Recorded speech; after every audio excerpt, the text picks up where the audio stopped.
Okay, so hi everyone, this is Gursit from Infinite Minds. Welcome back to Infinite Minds. उम्मीद करती हूँ आप लोग बढ़िया होंगे और आज हम करने वाले हैं मैथ्स का chapter number 9 from applications of trigonometry. तो ट्रिग्नोमेट्री के बारे में आपको बेसिक कॉन्सेप्ट्स तो क्लियर होंगे क्योंकि नित्य मैम ने कराए थे, लेकिन मैं फिर से उससे शुरुआत करती हूँ। ठीक है, तो सबसे पहले ट्रिग्नोमेट्री क्या होती है? Trigonometric are ratios. क्या है? ट्रिग्नोमेट्रिक रेशियोज होते हैं और इसके हमने कुछ कॉमन रेशियोज पता होंगे, साइन, कॉस, टेन। इसको हम लिख सकते हैं P अपॉन H, इसको हम लिख सकते हैं B अपॉन H, इसको हम लिख सकते हैं P अपॉन B। और ये PHB क्या था? ये हमारा राइट एंगल ट्राइंगल, ये 90 डिग्री परपेंडिकुलर है ना, तो ये जो नीचे इसे कहते हैं हम बेस, ये परपेंडिकुलर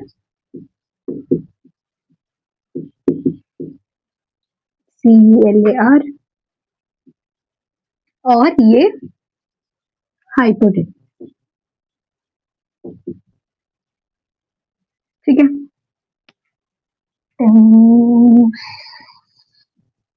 ओके, ये हमारे कुछ रेशियोज हैं, साइन, कॉस, टैन और इनका इनवर्स। साइन का होता है कॉसेक, कॉस का होता है सेक, इसे कहते हैं कोसिकेंट, इसे कहते हैं सीकेंट, इसे कहते हैं साइन, इसे कहते हैं कॉस, इसे कहते हैं टैन, इसे कहते हैं कोटेंजेंट, कॉट फॉर शॉर्ट, और इसे टेंजेंट, कोसाइन, साइन,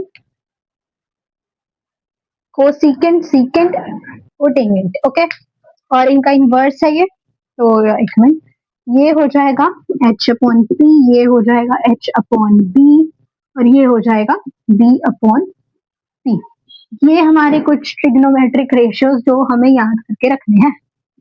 ठीक है, ये हमारा बेसिक है, काफी बेसिक से शुरू कर रही हूँ मैं क्योंकि मैम ने करा दिया, लेकिन नवा चैप्टर काफी देर बाद है तो फिर भी एक बार इंट्रोडक्शन टाइप में दे दिया। ठीक है, आगे इसमें और क्या होता है? सम एप्लीकेशन ऑफ ट्रिग्नोमेट्री में ऐसा क्वेश्चन होते हैं कि ऐसे आपको एक हाइपोथेटिकल सिचुएशन दे दी है, आप खड़े हो, ये आपके घर की बिल्डिंग है।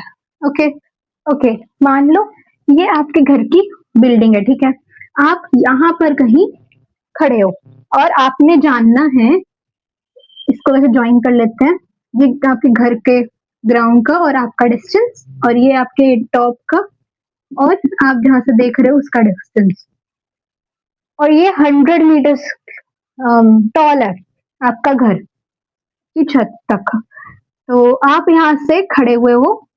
ओके, तो हम देख रहे थे कि trigonometry, I mean we were talking about कि सम एप्लीकेशंस ऑफ ट्रिग्नोमेट्री, और जो हमने पिछला चैप्टर किया है नित्य मैम जो कराया उसमें और इसमें डिफरेंस क्या है। बेसिक्स क्लियर होने चाहिए चैप्टर नंबर 8 के, आई मीन चैप्टर जो बी था इससे पहले ट्रिग्नोमेट्री का, उसके आई थिंक चैप्टर 8 ही था, पर उसके बेसिक्स आपके क्लियर होने चाहिए। मैंने एक बार फिर से बता दिया, लेकिन आपको ये चीजें याद होनी चाहिए कि कौन सी साइड क्या है। तो आगे बढ़ते हैं, तो इनका डिफरेंस क्या है बेसिकली चैप्टर 8 और चैप्टर 9 में।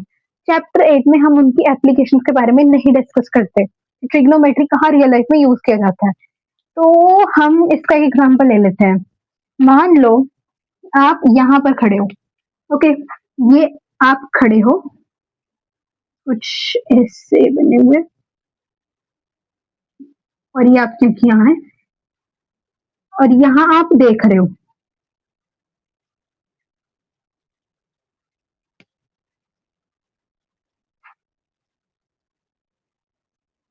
Let's just say that's you.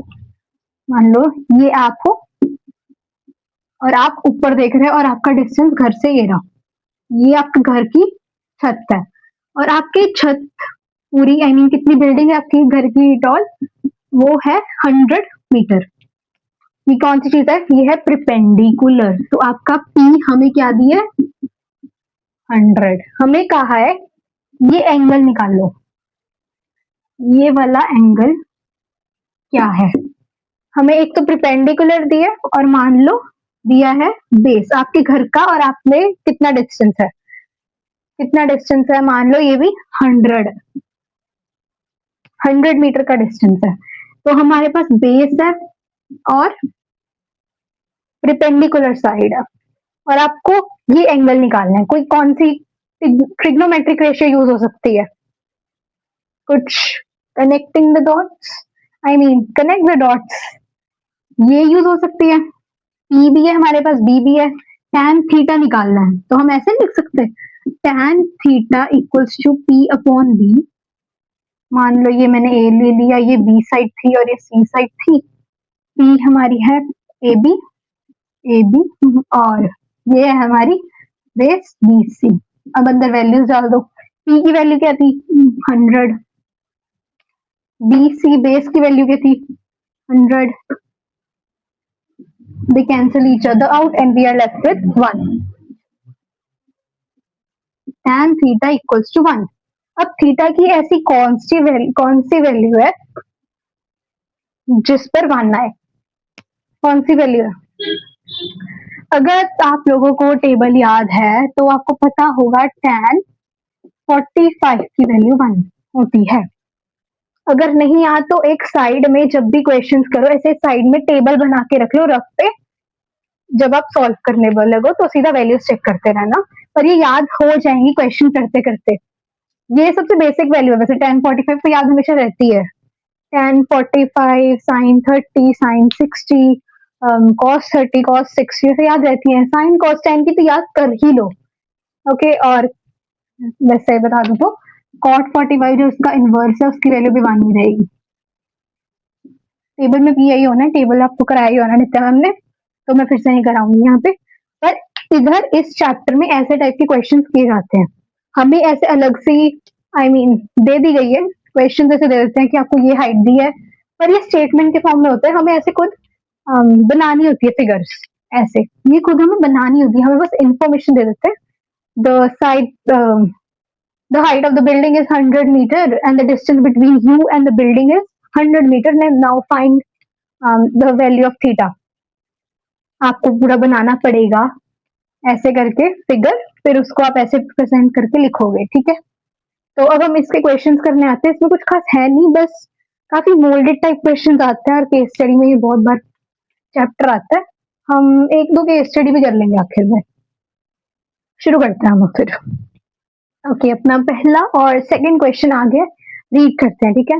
मैंने लेकिन पहले ये नहीं बताया था कि अगर आपको वो दिया हो, डिग्री दी हो, थीटा दिया हो, तो आपको कैसे निकालना है। लेकिन कुछ खास फर्क नहीं है इन क्वेश्चंस में। बेसिकली थीटा tan थीटा अगर दिया हुआ है तो उधर बस वैल्यू डाल के जो अननोन वैल्यू है उसको निकाल लेते हैं। तो हम क्वेश्चन ट्राई करते हैं, आपको एक बार समझ आ जाएगा कैसे करना है। तो फर्स्ट क्वेश्चन कह रहा है angle of elevation of the top of a tower from a point on the ground which is 30 meter away from the foot of the tower is 30 degree. Find the height of the tower. Angle of elevation क्या होता है मैंने ये बताया नहीं अभी। तो angle दो टाइप के होते हैं, एंगल ऑफ एलिवेशन और angle of depression. Okay, read करते हैं। The angle of elevation of the top of the tower from a point on the ground which is 30 meter away from the foot of the tower is 30 degree. Find the height of the tower. ये question करते हैं, उसके बाद इस पर आएंगे। Angle of elevation क्या है, मैंने एंगल ऑफ एलिवेशन आपको नहीं बताया है तो मैं बताती हूँ। तो एंगल हमारे टू टाइप्स के होते हैं, एक होता है एंगल ऑफ एलिवेशन और एक होता है एंगल ऑफ डिप्रेशन। यहाँ पे हमें इधर ध्यान देना है, यहाँ पे हम ऊपर से जब नीचे देख रहे हैं, लेट्स मेक दिस लाइन, तो ये चीज जो बनेगी वो होगा एंगल ऑफ डिप्रेशन, ठीक है। और अगर हम ऊपर से नीचे नीचे से ऊपर देख रहे हैं तो वो हुआ एंगल ऑफ एलिवेशन। ये वाला एंगल ऑफ एलिवेशन, ये वाला एंगल ऑफ डिप्रेशन, ये पूरा ऐसे बनेगा, ओके। तो अब अपना क्वेश्चन कह रहा है the angle of elevation of the top of the tower from a point on the ground. ये बस समझाने के लिए था, इसे साइड में बना लो। मैं यहाँ पे अब अपना क्वेश्चन के हिसाब से चलती है। एक तो राइट एंगल ट्राइंगल बना लिया हमने सबसे पहले, और अब हम मार्क कर देंगे कि क्या डिफरेंस है। The angle of elevation of the top of the tower from a point on the ground, basically इस चीज की बात हो रही है, from of the top of the tower from a point on the ground is which is 30 metre away from the tower. ये हमारा tower है और इसका हमें डिस्टेंस भी बता दी 30 मीटर। आपका foot, sorry, you are here and the foot of the tower is here, मतलब फुट में नीचे वाला पार्ट जो टावर का होता है वो इधर है, और हमें इसका डिस्टेंस बताया 30 मीटर, तो यहाँ पे लिख लेंगे 30 मीटर। एंगल ऑफ एलिवेशन भी दिया, angle of elevation of the top of the tower from a point on the ground of the ground which is 30 metre away from the foot of the tower is 30 degree. क्या दिया, ये हमारा perpendicular होता है, ये हमारा hypotenuse होता है, ये हमारा क्या होता है, ये बेस होता है। हमारी क्या क्या ट्रिग्नोमेट्रिक रेशियोज थी, साइन पी अपॉन एच, और क्या थी, base, I am sorry, cos D upon H, tan. हम ना वैसे 13 यही तीन चेक करते हैं सबसे पहले, फिर उसके हिसाब से हम देखते हैं कि ये reverse of these trigonometric ratios use होगा कि ये जो अपनी ओरिजिनल वाली है ये यूज होंगी। ओरिजिनल वैसे 6 आइडेंटिटीज उनकी होती है, तो ये 3 वाली मेन होती है सबसे ज्यादा, और बाकी 3 भी मेन होती है, लेकिन ज्यादा इसके बेस पर ही होती है, तो कुछ खास फर्क नहीं मेरे को लगता है। हमें क्या निकालने को कहा है और हमें क्या दिया है, उसके हिसाब से हम अपनी ट्रिग्नोमेट्रिक रेशियो चूज करते हैं। तो हमें क्या दिया, हमें दिया बेस दिया और एंगल ऑफ एलिवेशन डिग्री दी है, तो हम यूज करेंगे, हाइट निकालनी है, मतलब कि पी अपॉन बी यूज कर सकते हैं हम। पी अपॉन बी कौन सा रेशियो, टैन का रेशियो, टैन कौन सी डिग्री दी है, 30 equals to P upon B. अब हम वैल्यू अंदर डाल सकते हैं, टैन 30 की वैल्यू क्या होती है, टैन 30 की वैल्यू क्या होती है, टैन साइन 30 अपॉन कॉस 30। क्या ये सही है? Okay, coming back to where we were, हम यहाँ पर थे, और टैन 30 क्या होता है, sine 30 degree upon cos 30 degree, is that correct? Sine 30 की वैल्यू होती है 1/2, सॉरी 1/2 होती है ये, और cos 30 की वैल्यू होती है √3/2। तो इसको डिवाइड किया तो ये बन गया 1/√3, 1/√3। अब इसको सॉल्व करेंगे, बस वैल्यूज अंदर डालेंगे। ए बी अपना हाइपोटेन्यूस था, हमें निकालना नहीं, तो इसे ऐसे ही रहने देंगे पी, और बेस हमें दिया 30। क्या बना हमारा ये 30/√3 इक्वल्स टू पी। सही है ये? इसको इधर लेके और ये वैल्यू निकाले, तो इसे अकेला इधर कर दिया और √3 पे था। अब √3 को जब हम 30 से कट करेंगे तो ये बन जाएगा 10√3, ठीक है। और अब हमारी इससे आंसर आ गया 10√3 equals to P. P perpendicular, ये हमने हाइट निकाल ली टावर की, लिखेंगे इसे height of the tower is 10√3 metre, answer, ठीक है। और इसे ऐसे सीधा लिख के नहीं आना, सबसे पहले लिखना है गिवन क्या है। हमें यहाँ पे गिवन था angle of elevation,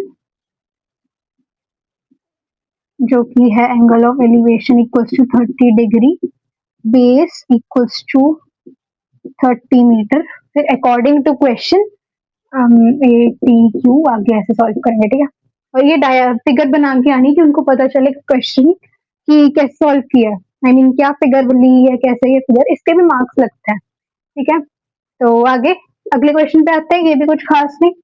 A kite is flying at the height of 60 meter above the ground. तो ये हमारी हमारी kite flying 60 meter above the ground. ये है 60 meter above the ground. The inclination, अगला न्यू वर्ड आ गया हमारा, inclination means ऐसा। The inclination of the string with the ground is 60 degree. ये ग्राउंड है हमारा, इसके साथ इंक्लिनेशन बन रही है 60 डिग्री। विद द ग्राउंड है इसलिए नीचे ये लगा है, ठीक है। अगर ये होता ऐसे करके इंक्लिनेशन यहाँ पे कहीं बोला होता, मान लो ये ऑपोजिट है तो यहाँ पे आता। Find the length of the string assuming that there is no slack in the string. No slack means कोई ऐसे ऐसे नहीं हो रही, स्ट्रिंग ऐसे सीधी है। ओके, ये था।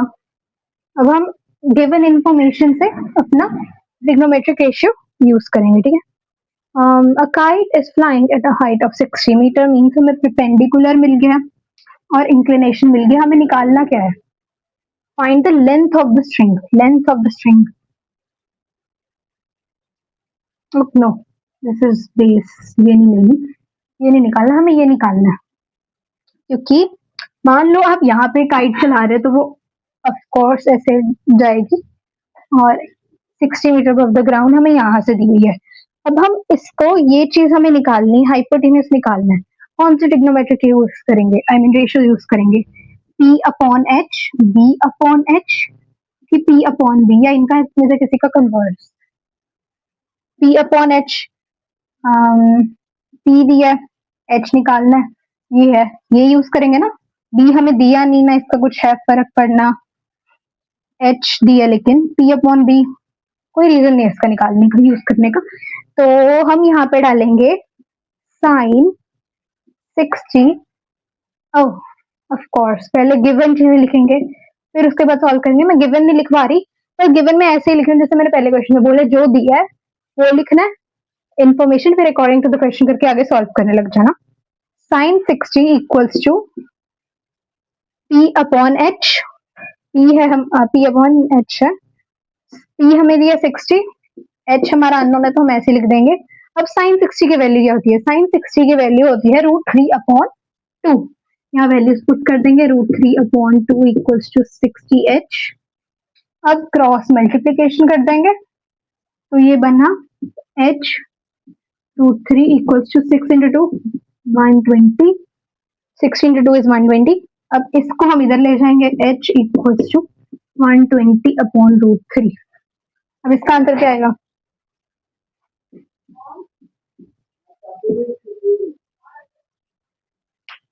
तो इसका आंसर हमारा है 4√3। कटिंग करने के बाद √3 से हम 3 4 से 12 और √3 ऐसे ही आ जाएगा क्योंकि 3 नहीं था ये।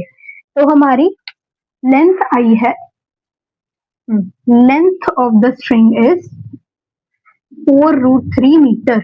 आंसर मैंने पूरा नहीं लिखा, तो ये पूरा लिख के आना है। लेंथ ऑफ द स्ट्रिंग, जो भी पूछा है उसके साथ जो वैल्यू निकालनी है। और यहाँ पे यूनिट्स लगाना मत भूलना।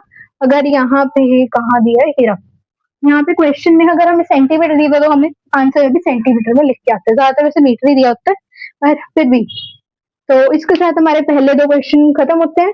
वैसे मैं कहूंगी इस चैप्टर में कुछ खास है नहीं, आई मीन ऐसे ही क्वेश्चन है तो मैं खास सिंपल सिंपल करा दी है। अब मैं थोड़े लेवल बढ़ा देती हूँ, ठीक है। लेवल बढ़ा के फिर मैं आखिर में क्वेश्चन होमवर्क के लिए दूंगी क्योंकि कुछ खास है नहीं इस चैप्टर में। फिर से बेसिकली आपको आइडेंटिफाई करना है फिर क्या मेन की पॉइंट्स है। जैसे हम स्टेटमेंट क्वेश्चन में हमेशा कहते हैं, मेन कीवर्ड्स रिकॉग्नाइज करने, फिर उसके हिसाब से अपना सॉल्व करना है। जैसे इक्वेशन भी बनाई थी हमने, linear equations in 2 variables pair of, इसमें तो इसमें भी ऐसा ही है। तो आगे आते हैं अपने अगले क्वेश्चन पर। ओके, तो हमारा अगला क्वेश्चन आगे रीड करते हैं। तो क्वेश्चन कह रहा है, a tree 12 meter high is broken by wind in such a way that its top touch the ground and makes an angle 60 degree with the ground. At what height from the bottom the tree is broken by the wind? I mean, in what height from the bottom the tree is broken down by the wind? सबसे पहले फिर से बना लेंगे अपनी एक straight line. ये हम मान लेते हैं ट्री, इसकी टोटल हाइट है हमें दी हुई 12 मीटर और ये tree is broken by wind in such a way that its top, ये इमेजिनरी ले लो अभी के लिए, मैं ऐसे करके बना लेती हूँ एक मिनट,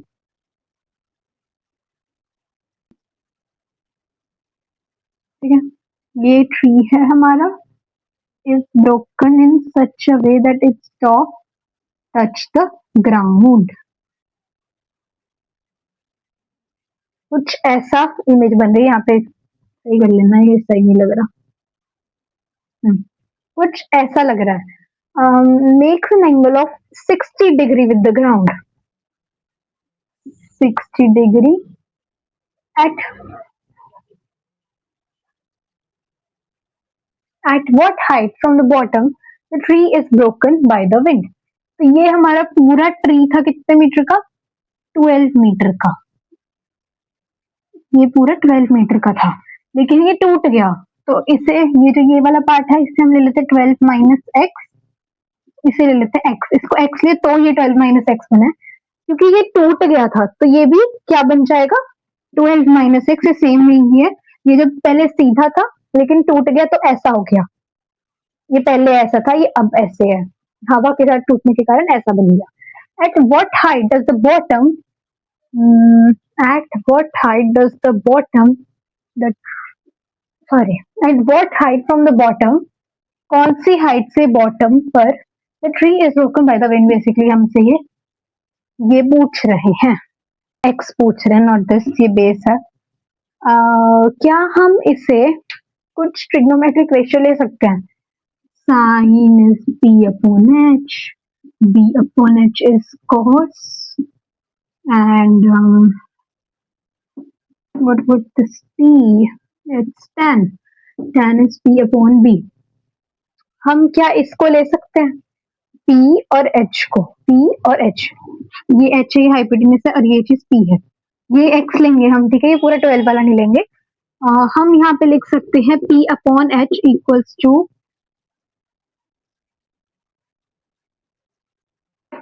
साइन 60 डिग्री. p क्या है हमें लिया? x अपॉन h, h है हमारा 12 माइनस एक्स. साइन 60 की वैल्यू है √3 अपॉन 2. क्रॉस मल्टीप्लीकेशन करेंगे और हमारी वैल्यू ये 2x equals to 12√13x. Wait, there is something wrong. यहाँ पे 12 माइनस एक्स है, मैं 12 इंटू एक्स कर रही हूँ. 12 माइनस एक्स, 12 इंटू कुछ ऐसा, 12 है तो ये बन जाएगा. इसको सॉल्व करेंगे 2x equals to 12√3 minus √3x. Does that make any sense to you? ये बन जाएगा 2x minus √3x equals to 12√3. Okay.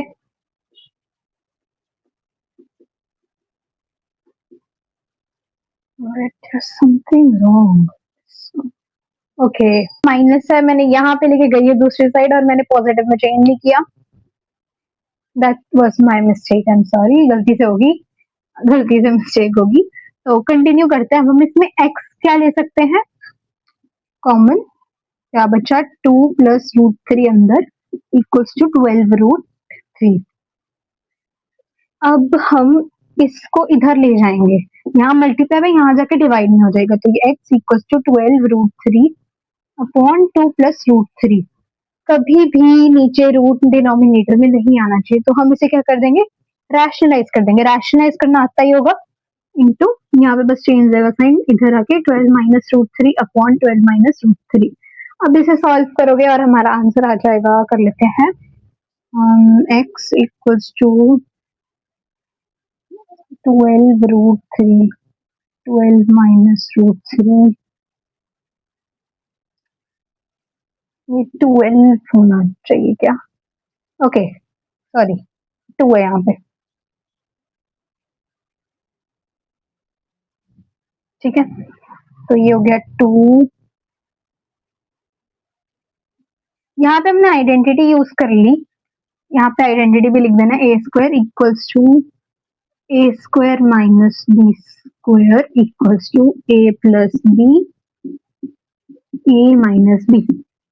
ठीक है, और इसे सॉल्व कर देंगे. ये आ गया हमारा 12 2 ज़ा 24 √3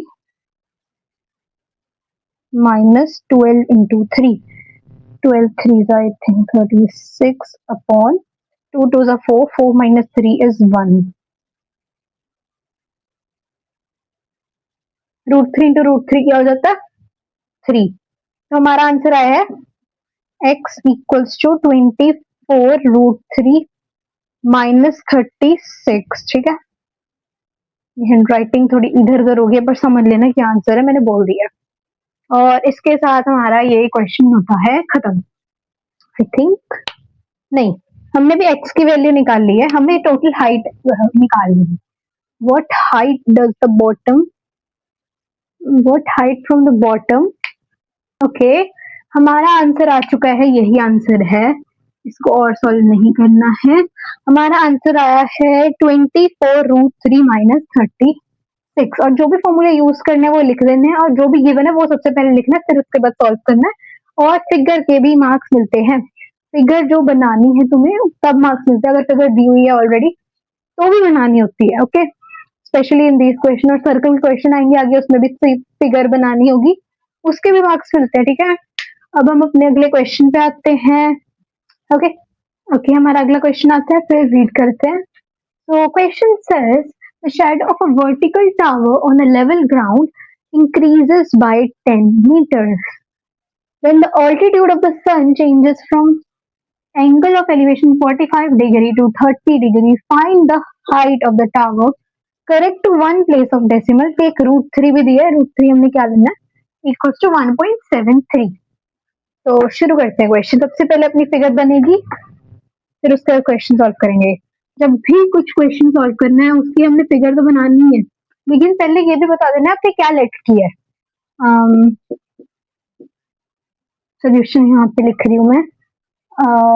the shadow of a vertical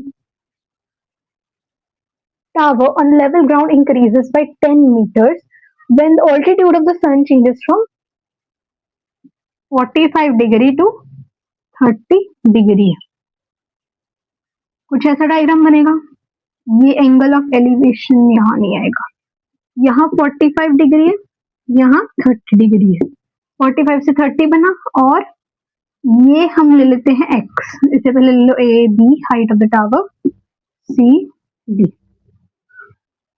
late A B be the height of the vertical tower, लिख दिया। Increases by 10 metre when the altitude, ये चीज इंक्रीज कर रही है। Find the height of the tower, ये चीज हमने निकालनी है। Let D B equals to X, ये हमें दिया है 10, सी डी की वैल्यू हमें दिया है 10।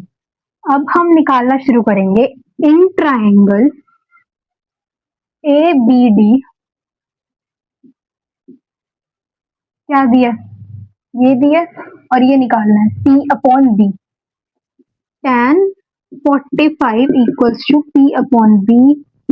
P हमें दिया नहीं तो ऐसे लिख देंगे, B हमें दिया है x, tan 45 की वैल्यू होती है 1 equals to P upon x, cross multiplication x equals to P। मतलब कि x जो ये DB और ये AB, इन दोनों की वैल्यू सेम है। आगे सॉल्व करेंगे, अब हम ये वाला ट्रायंगल लेंगे, बड़ा वाला ACD, तो इसमें होगा tan 30 degree equals to P, और ये हो गया 10 प्लस एक्स, इनको इकट्ठे लेंगे CB, 10 प्लस एक्स हो जाएगा, तो tan 30 equals to P upon 10 plus x. P हमने क्या ले लिया था, P हमारी क्या वैल्यू आई थी यहाँ से x, तो tan 30 की वैल्यू होती है 1/√3 इक्वल्स टू P, हमने पहले x मान ले लिया था, हमारी वैल्यू P और x इक्वल आ रही थी, और यहाँ पे भी x ऑलरेडी दिया है तो हम ऊपर x ही लिख देंगे, 10 प्लस एक्स। अब क्रॉस मल्टीप्लीकेशन करनी है, फिर से क्रॉस मल्टीप्लीकेशन। ओके, तो ये बन गया √3x equals to 10 plus x, x को इधर ले जाते हैं, √3 minus x, √3x minus x equals to 10। Okay, हमारी दो इक्वेशन जैसे बन गई हैं। एक हमारी x की p आई है वैल्यू, और ये सेकंड, इन दोनों को अब हम इकट्ठे ले लेंगे, ठीक है। तो यहाँ से क्या हम x कॉमन ले सकते हैं, x कॉमन ले लिया, ये वाली चीज इधर कर रही हूँ मैं। तो x कॉमन लिया तो अंदर बचा √3 - 1 = 10। अब क्या करेंगे, इस √3 - 1 यहाँ पे मल्टीप्लाई हो रहा है, यहाँ जाके क्या होगा, डिवाइड। सॉल्व करेंगे, x = 10/√3 - 1। सही कर रही हूँ। अब इसे क्या कर देंगे, रैशनलाइज, और हमारा आंसर आ जाएगा। और जो √3 की आखिरी में वैल्यू आएगी वहां पे हमने ये डाल देना है, फिर 1 प्लेस डेसिमल, जैसे यहाँ पे 1.73 आ रहा है, इसमें 1.7 लिख दूंगी, क्योंकि ये 5 से छोटा है। अगर ये 5 से बड़ा होता अगला नंबर तो मैं 1.8 लिखती, ठीक है। अब आते हैं अगले क्वेश्चन पे, ये सॉल्व करने का रैशनलाइज करके, और उसके बाद हमारी x की वैल्यू आ जाएगी और हमारा क्वेश्चन हो जाएगा, ठीक है। तो चलते हैं अपने क्वेश्चन पे अगले। ओके, ये काफी इंपॉर्टेंट क्वेश्चन है हमारा। रीड करते हैं क्वेश्चन सबसे पहले क्या कह रहा है। तो क्वेश्चन कह रहा है हमारा, two pillars of equal height and on either side of a road which is 100 meter wide, the angles of the elevation of the top of the pillars are 60° and 30°. At a point on the road between the pillars, find the position of the point between the pillars. सबसे पहले draw कर लेते हैं, ये दो equal height के pillars हैं, ठीक है।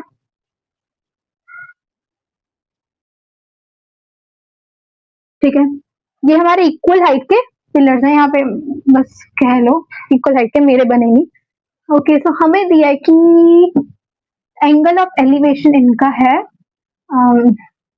60° एंड 30°। क्या दिए, 60° एंड 30°, और इसकी पूरी इनका डिस्टेंस टोटल है 100 मीटर का। इन्हें सबसे पहले नेम दे देते हैं, इसे मान लो A B, इसे मान लो C D, और इकट्ठे जहां मिल रहे हैं ये है E। इसकी जरूरत नहीं पड़नी, लेकिन साइड वाले को जरूरत पड़नी है। यहाँ पे लिख देंगे let this tower B A B, this B C D. Okay, यहाँ लिख सकते हैं डी, यहाँ लिख सकते हैं।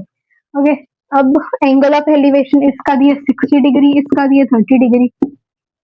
Late B E equals to x, अगर एक को एक्स ले लेंगे तो दूसरा क्या बन जाएगा, 100 - x। जो हमें दिया उससे ये x वाले को माइनस कर दिया, और बाकी क्या बचा, वो वाला पार्ट। तो ये डी बन गया x। अब हम एक पार्ट सॉल्व करेंगे, फिर दूसरे पे आएंगे। ये पहले पार्ट को सॉल्व करते हैं। In triangle this one C D E, in triangle C D E P upon B equals to tan 60, tan 60 equals to P upon B। इसको P ले लेते हैं। tan 60 क्या होता है, √3 equals to P upon B है हमारा x। Answer के इसका क्या बना, √3x equals to P, और ये हमारी पहली क्वेश्चन। ओके, हम अब आ गए अपने क्वेश्चन पर, कि यहाँ तक हम पहुंचे थे, ये हमने ले लिया था P, और ये भी हम ले लेते हैं P, क्योंकि हमें क्वेश्चन में कहा है two pillars are of equal height on either side of the road. हमें अब आगे निकालना है, आई मीन यहाँ तक पहुंच के, तो अब हम इस ट्राइंगल को लेंगे। क्या करेंगे, इस ट्राइंगल को लेंगे। In triangle A B E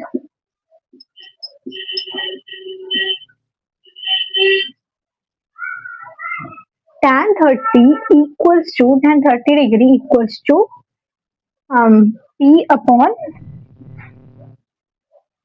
100 - x। इसको अभी यहाँ सॉल्व कर देती हूँ। tan 30 की वैल्यू होती है अपनी 1/√3 equals to P upon 100 - x। इसको अब हम सॉल्व करेंगे, √3 100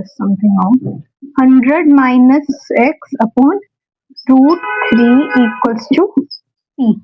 100 minus x equals to √3p। क्या बना यहाँ पे? एक हमारी ये इक्वेशन बन गई, एक हमारी ये इक्वेशन बनी। ठीक है, अब आगे हमने दो इक्वेशंस p के इक्वल कर दी है, एक ये एक ये। अगर p के इक्वल ये दोनों p के इक्वल है तो ये दोनों एक दूसरे के भी इक्वल होंगी। फ्रॉम 1 एंड 2 हम लिखेंगे आगे, फ्रॉम 1 एंड 2 ये हमारा सेकंड है। ठीक है, फ्रॉम 1 एंड 2 ये √3 अगर इस साइड लेंगे तो ये p इस साइड आ जाएगा ना, तो p की हमारी दो वैल्यूज आ रही है। एक काम करेंगे, हम इन दोनों को एक दूसरे से काट देंगे, p तो हमारे पास क्या बचा, √3x into √3 equals to 100 minus x. ये बन गया 3x equals to 100 minus x. इस माइनस एक्स को इधर लेके जाएंगे, ये बन गया 4x equals to 100। x equals to क्या है हमारी वैल्यू, 25। क्या ये वैल्यू, x की वैल्यू है हमारी 25, ये 25 है। ये आएंगे, ये क्या होगा, 100 माइनस 25 कट 5 कट 9 75। ये हमारा आ गया 75। हमें निकालना क्या था, find the position of the point, इसकी निकालनी पोजीशन और हाइट ऑफ द पिलर। और हमें यहाँ पे 25 √3 इक्वल्स टू p, एक्स की वैल्यू हमने निकाल ली, यहाँ पे डाल दी, इस पे डाल दी, तो क्या आई पे की वैल्यू 25 √3। तो हमारी हाइट निकल चुकी है। अब हम निकालेंगे पोजीशन ऑफ द पॉइंट्स। इसको अगले पे करते हैं क्योंकि यहाँ पे इतनी जगह नहीं बची, मैं इसे क्लियर सारा इरेज करती हूँ अभी। ठीक है, Position of the point between the pillars is 75. Okay, अपना बहुत ज्यादा इंपॉर्टेंट क्वेश्चन आ गया और ये मे बी लास्ट क्वेश्चन है। शुरू करते हैं रीडिंग करना, आई मीन क्वेश्चन रीड करते हैं। A vertical tower stands on a horizontal plane and is surmounted by a vertical flagstaff of height h. At a point on the plane, the angle of elevation of the bottom and the top of the flagship staff are staff लिखे यहाँ पे alpha and beta respectively. Prove that height of the tower is h tan alpha upon tan beta minus tan alpha। शुरू में ये question काफी ज्यादा मुश्किल लगता है, लेकिन जब एक बार कर लोगे तो काफी इजी क्वेश्चन है ये। तो सबसे पहले हम एक अपना वो फिगर बनाएंगे क्वेश्चन के हिसाब से। On a horizontal plane a flag a vertical tower stands on a horizontal plane and is surmounted by, मतलब किसके ऊपर भी एक फ्लैग स्टैप है हाइट h का, ये h हाइट का ये flag step. At a point on the plane of the angle of elevation of the bottom of the top, मतलब कि ऐसे, इसको थोड़ा ऐसे बाहर ले लेते हैं, कुछ ऐसे एंड ऐसे। Does that make any sense? तो अब इनका बॉटम का, ये बॉटम वाला है, इसका है, ये है अल्फा और ये बड़े वाला है बीटा। ये हमारी इंफॉर्मेशन दी है जो हमें इसमें दी है। अब हमें हाइट ऑफ द टावर को, इसको पूरी प्रूव करना है। इसको प्रूव करना है ना, हाइट ऑफ द टावर, बस इतना इतना प्रूव करना है, इस चीज को प्रूव करना है इसके बराबर। शुरू करेंगे इससे, इससे इसे ले लो ए, इसे ले लो बी, इसे ले लो, इसे ले लो बी, इसे ले लो सी, इसे डी। शुरू नीचे वाले टेबल से करते हैं, आई मीन ट्रायंगल से करते हैं। In triangle A sorry B C D tan alpha, क्योंकि हमें tan प्रूव करना है तो हम tan से ही करेंगे। तो tan alpha equals to p upon h, इसे ले लो x, इसे ले लो y। ओके, तो ये बन गया हमारा y अपॉन x। ठीक है, अब इसको y को, आई मीन सॉरी x को इधर ले जाओ और tan अल्फा को नीचे ले आओ, y अपॉन tan अल्फा। अब 1 अपॉन tan अल्फा क्या होता है, 1 upon tan alpha equals to 1 upon sine upon cos equals to 1 cos upon sine, और ये क्या बन गया कॉट। तो हम इसको ऐसे लिख सकते हैं x equals to y cot alpha, लिख सकते हैं, बिल्कुल लिख सकते हैं। और ये हमारी पहली इक्वेशन बन गई, ठीक है, ये हमारी पहली इक्वेशन बन गई। अब हम बड़ा वाला ट्राइंगल ले लेंगे। In triangle ACD tan beta equals to h plus y, इस पूरे की h प्लस वाई है height, y sorry h plus y upon x। इधर हमने वैल्यू पुट नहीं करनी, इसको हम फिर ऐसे कर लेंगे, x को बाहर लेंगे, x equals to h plus y upon tan beta. अब क्या कर सकते हैं, tan बीटा को भी हम इसी तरीके से कॉट नहीं लिख सकते क्योंकि 1 अपॉन tan है, लिख सकते हैं, क्यों नहीं लिख सकते, तो हम इधर लिख देंगे x equals to h plus y cot beta. ये हमारी बन गई सेकेंड इक्वेशन। अब तक सारा क्लियर है, ठीक है। क्या किया हमने शुरू में, सबसे पहले एक ट्राइंगल आई मीन टावर बनाया ये, और बेस पहले सबसे पहले हमें क्या दिया है, vertical tower stand on horizontal plane बनाया, उसके ऊपर एक वर्टिकल टावर रख दिया and is surmounted by vertical flag, मतलब कि इसके भी ऊपर एक कोई वर्टिकल फ्लैग स्टाफ है और इसका नाम हाइट क्या है h, और यहाँ पे एक वर्टिकल स्टाफ बना दिया और यहाँ पे दे दिया h की हाइट। फिर at a point on a plane, this point, कोई भी पॉइंट ले लिया प्लेन पर, वहां पर एंगल ऑफ एलिवेशन बन रहा है इन दोनों पॉइंट से, from the bottom of the staff and the top of the staff. ये स्टाफ है वर्टिकल फ्लैग स्टाफ, टॉप से कितने आ रही है, बॉटम अल्फा, टॉप पे बीटा दिया है, बीटा टॉप पे, नीचे वाले पे अल्फा, यहाँ पे ये लिख दिया। फिर ये और ये हमें दी नहीं, तो हमने एक को ले लिया x और एक को ले लिया y। फिर हम छोटे ट्राइंगल से शुरू किए, हमेशा जब भी ऐसे क्वेश्चन आते हैं तो पहले छोटे ट्राइंगल लेते हैं फिर पूरे बड़े ट्राइंगल को कंसिडर करते हैं।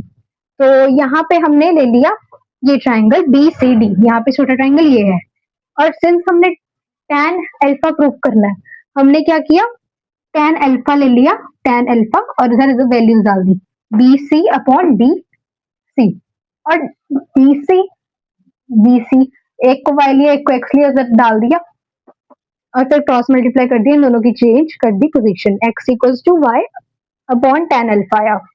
कैसे आया, स्वैप किए हमने इन दोनों को। फिर cot अल्फा कैसे आया, अगर हमने tan alpha I mean cot alpha क्या होता है 1 अपॉन tan अल्फा, ये प्रूव कर दिया कैसे किया, ठीक है। तो मल्टीप्लाई ऐसे इसको के cot अल्फा आ गया। इसमें फिर एक ट्राइंगल हो गया, तो बड़ा ट्राइंगल लेंगे, tan बीटा, बेस तो सेम है, h प्लस वाई, क्योंकि पूरी की हाइट कंसिडर करी जाएगी, पूरा ट्राइंगल ले रहे हैं अब हम, तो यहाँ पे लिख दे h plus y upon x tan alpha के बराबर। फिर इसको फिर क्रॉस मल्टीप्लाई कर दिया, x को ऊपर ले गया, tan बीटा को नीचे ले आया, फिर 1 अपॉन tan बीटा किसका इक्वल होता है, क्या किया फिर आगे, समझ लिया, ओके। यहाँ तक हम पहुंच गए। अब x के बराबर दो वैल्यूज हैं, अगर ये दोनों x के इक्वल है तो एक दूसरे के भी इक्वल होंगी ये, तो मैं यहाँ लिख रही हूँ एक दूसरे के इक्वल है, y cot alpha equals to h plus y bracket cot beta, ठीक है। अब इसको ब्रैकेट को सॉल्व करेंगे, क्या बना, y cot alpha equals to h cot beta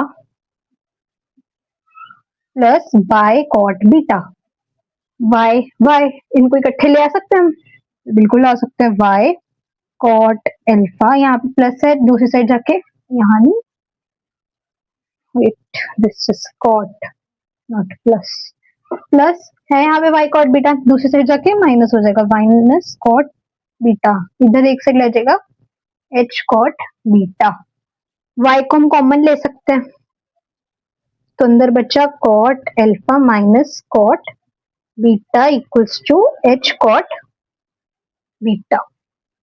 इसको मैं इधर कर रही हूँ, ठीक है। यहाँ पे आ जाएगा फिर cot alpha minus cot beta को हम इधर नीचे ले जाएंगे, डिवाइड पे कॉट cot beta से. Okay continue in the question x के बराबर इन दोनों को हम x के बराबर लिख सकते हैं y cot alpha equals to यहाँ पे मैंने सॉल्व कर दिया था ना तो अब ये यहाँ पे आ जाएगा y equals to cot alpha I mean sorry h cot beta upon cot alpha minus cot beta. इसको अब मैं अगले पे सॉल्व करती हूँ यहाँ पे इतनी जगह नहीं ठीक है ओके हमारा यहाँ तक हम पहुंचे थे हम आगे करते हैं h cot alpha बन जाएगा h upon tan beta upon 1 upon tan alpha minus 1 upon tan beta. इसे आगे सॉल्व करेंगे तो बनेगा h upon tan beta upon tan beta minus tan alpha upon tan alpha into tan beta. अब इसे cross सही करोगे तो आ जाएगा h upon tan beta into tan alpha into tan beta upon tan beta minus tan alpha. tan beta एक दूसरे से cut गए तो क्या बचा हमारा h tan alpha upon tan beta minus tan alpha. और क्या ये हमने प्रूफ कर दिया y इससे शुरू हुआ और यहाँ पर खत्म हो गया यहाँ पर तो हमें यही प्रूफ करना था कि जो वर्टिकल टावर है ये जो वर्टिकल टावर है BC जो हमने y ले लिया था वो इसके इक्वल आना चाहिए और हमने अभी जस्ट इसे इक्वल कर दिया और ये हमारा आंसर आ गया हेंस प्रूव्ड. ठीक है ये हमारा था लास्ट क्वेश्चन. अब मैं थोड़े से होमवर्क के लिए क्वेश्चन दे देती हूँ और फिर हमारा लेक्चर खत्म है. ओके तो हमारे ये 2 होमवर्क के क्वेश्चन है ठीक है और ये भी 2 ही है ज्यादा नहीं है क्योंकि न्यू चैप्टर. अगर कुछ डाउट होगा आप लोगों को तो आप इंस्टा पे हमें वो कर सकते हो डीएम कर सकते हो पर्सनल मैसेज या फिर रील पर या कुछ या फिर कमेंट कर सकते हो इसी वीडियो पे. और मैं क्वेश्चन का एक बार बता देती हूँ क्या लिखा है. A person standing on the bank of the river observes the angle subtended by a tree on the opposite side of the bank is 60 degrees. When he retreats 20 meters from the bank, he finds the angle to be 30 degrees. Find the height of the tree and the breadth of the river. Person is standing at the bank of the river. ये river है यहाँ पे वो खड़ा है. Observes an angle subtended by a tree on the opposite side of the bank. यहाँ पे कोई tree है वो 60 डिग्री की कुछ बना रहा है ऐसे करके. When he retreats 20 metre from the bank मतलब कि और वो पीछे जाता है तो वो देखता है जो एंगल बन रहा था वो 30 डिग्री हो जाता है. इस साइड आएगा 30 डिग्री हो जाता है. क्या निकालना है height of the tree and the breadth of the river. ठीक है ब्रेथ ऑफ द रिवर यानी यहाँ से होगा कुछ. ठीक है बस यही था क्वेश्चन में. अ tree is broken by the wind. ये वाला हमने क्वेश्चन ऑलरेडी कर लिया ऑलमोस्ट. तो ये ट्री है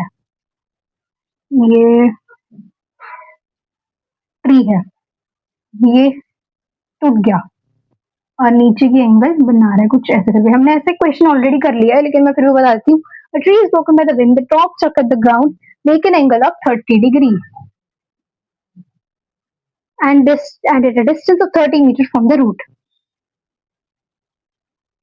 Find the whole height of the tree. ये बहुत इजी क्वेश्चन है. क्या करना है ये प्रिपेयर दिया हुआ है ये निकालना है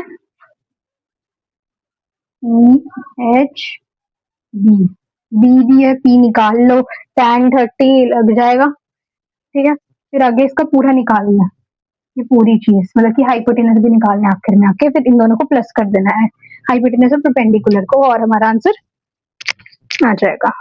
सॉरी मेरे को हाँ एनीवे ये हमारा चैप्टर आखिर फाइनली आके खत्म होता है. और अगर आपको कोई डाउट हुआ तो आप कमेंट्स में लिख सकते हो या फिर कोई सजेशन है अगली वीडियो की तो वो भी लिख सकते हो. और इसके साथ हमारा आज का चैप्टर खत्म होता है. ये होमवर्क है. अगर कुछ समझ ना आए या कुछ फिर से समझ मतलब कि क्वेश्चन जो हमने पहले कर लिए वो समझना है वो भी फिर से पूछ सकते हो, इंस्टा पे भी मैसेज कर सकते हो, आपकी मर्जी है, जहां आपको ज्यादा कन्वीनियंट लगता है वहां पे कर सकते हो। तो इसके साथ हमारा ये चैप्टर खत्म होता है फाइनली। तो इसका एक बार फिर से अपना बनाते हैं, completed. Okay, completed. So thank you a lot for watching, and that's it for today. Bye.